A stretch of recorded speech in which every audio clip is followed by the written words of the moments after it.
Hare Krishna. We continue reading from Bhagavad Gita as it is. We are on chapter 7, Knowledge of the Absolute, text 30.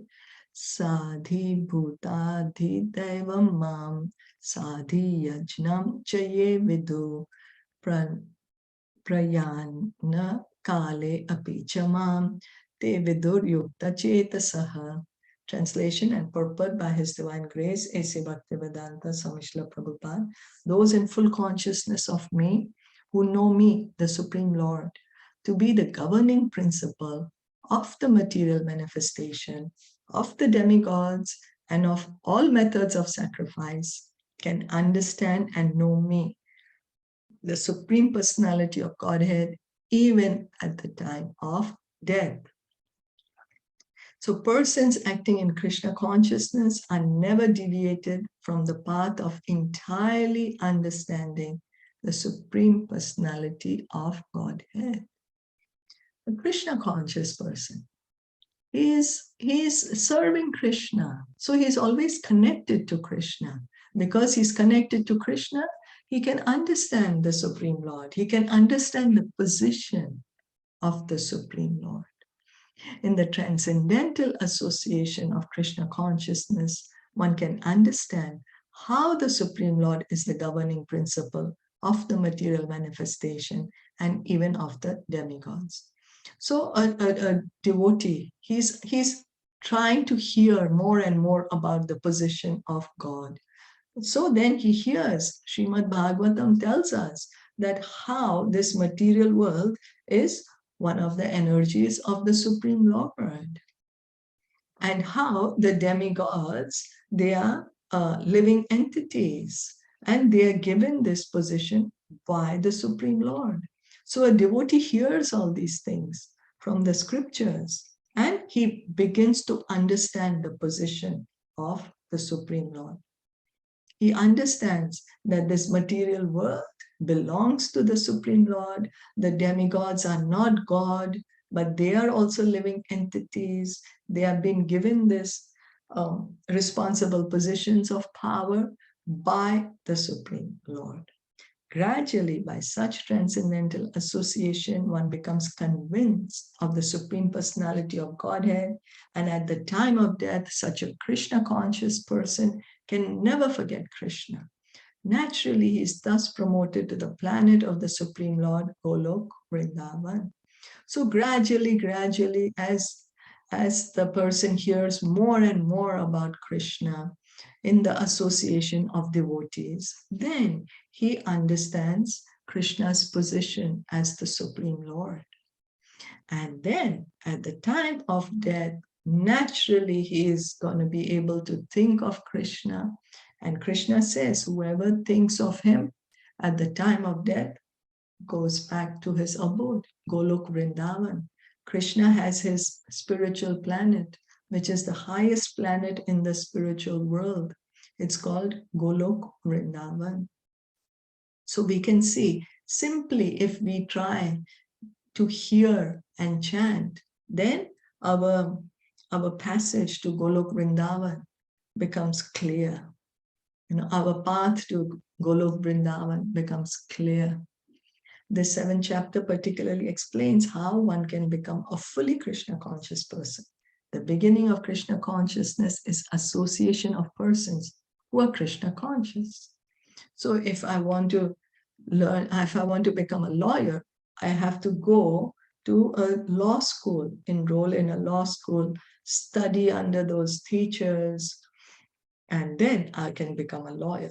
So similarly, if I want to become Krishna conscious, then I need to associate with the devotees, the devotees who are Krishna conscious. Such association is spiritual and puts one directly in touch with the Supreme Lord. And by his grace, one can understand Krishna to be the Supreme Personality of Godhead. So association of devotees means what? Means we hear from the devotees. We chant together with the devotees. And when we hear and chant in the association of devotees, immediately we are in touch with the Supreme Lord. The Supreme Lord, his name, fame, form, pastimes, paraphernalia, all non-different than him. So when we are hearing and chanting with the pure devotees, then we are in touch with the Supreme Lord and we are attracting his mercy. By his grace, we will be able to understand, Krishna is the Supreme Personality of Godhead. At the same time, one can really understand the constitutional position of the living entity and how the living entity forgets Krishna and becomes entangled in material activities. So we go on hearing and chanting, and all the knowledge will be gradually revealed to us by the mercy of Krishna. We will be able to understand, I am not this body. I am a part and parcel of Krishna. That's my original position. And now I have become entangled in this material world. By gradual development of Krishna consciousness and good association, the living entity can understand that due to forgetfulness of Krishna, he has become conditioned by the laws of material nature. So because we have forgotten God, we are thinking we are the body, and that's the reason we are under the control of this material nature. He can also understand that this human form of life is an opportunity to regain Krishna consciousness and that it should be fully utilized to attain the causeless mercy of the Supreme Lord. So we can see how in the association of devotees, we continue to hear and chant, and gradually we are getting knowledge of our true position and Krishna's true position. And then we begin to understand, I have this human life. I have this opportunity to be situated in my original consciousness. And so let me engage. Let me use this life to attract the causeless mercy of the Lord. The Lord's mercy is causeless. I hate the key. It's causeless. But we still try to attract his mercy by engaging in devotional service. Many subjects have been discussed in this chapter: the man in distress, the inquisitive man, the man in want of material necessities, knowledge of Brahman, knowledge of Paramatma, liberation from birth, death, and diseases, and worship of the Supreme Lord. So Krishna spoke that 4 kinds of pious people, they come to him. The one who is in distress, the one who is inquisitive, one who is in need of some economic need, and one who is seeking for knowledge. But Krishna says only those who are pious, because there's so many people who are in distress. Not all of them come to Krishna. There's so many people who are inquisitive. Not all of them come to Krishna.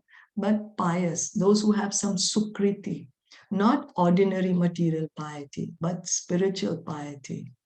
Spiritual piety, they've done some service or the other for either for Krishna or for the devotee. So, however, he who is actually elevated in Krishna consciousness does not care for the different processes. He simply directly engages himself in activities of Krishna consciousness and thereby factually attains his constitutional position as an eternal servitor of Lord Krishna. So this is the natural position of every living entity, our constitutional position, something that can never change, no matter we are trying to change it, trying to change our constitutional position, that is material life. But once we just simply engage in devotional service and we actually are situated on the platform of understanding, completely realizing our true position, I'm an eternal servitor of Lord Krishna, then that is liberated life, that is spiritual life. In such a situation, he takes pleasure in hearing and glorifying the Supreme Lord in pure devotional service. He's convinced that by his doing so, all his objectives will be fulfilled. This determined faith is called Dridha Vrata, and it is the beginning of Bhakti Yoga or transcendental loving service. That is the verdict of all scriptures. This 7th chapter of Bhagavad Gita is the substance of that conviction. Thus end the Bhaktivedanta purports to the 7th chapter of the Srimad Bhagavad Gita in the matter of knowledge of the Absolute. So we can see that how by hearing and chanting regularly in the association of devotees, gradually, we can come to the platform, liberated platform, our original platform of eternal loving servitors of Krishna. And at that position, then hearing and glorifying the Supreme Lord is completely transcendental pleasure, pure devotional service, convinced, firm determination, Tridavrata, engaging in loving service. All that is waiting for us. We simply have to continue to hear and chant in the association of devotees. Is that okay?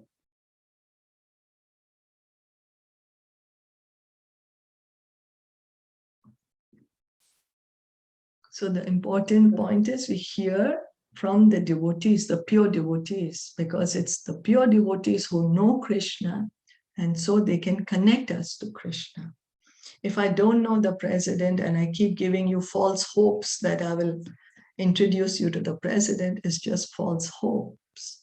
But if I know the president and I tell you, yes, this, I can take you to the president, you just do this, then that is the truth. So this is the reason we need to hear from the pure devotees in the Parampara system, because they are connected to Krishna, they know Krishna, so they can take us back to Krishna.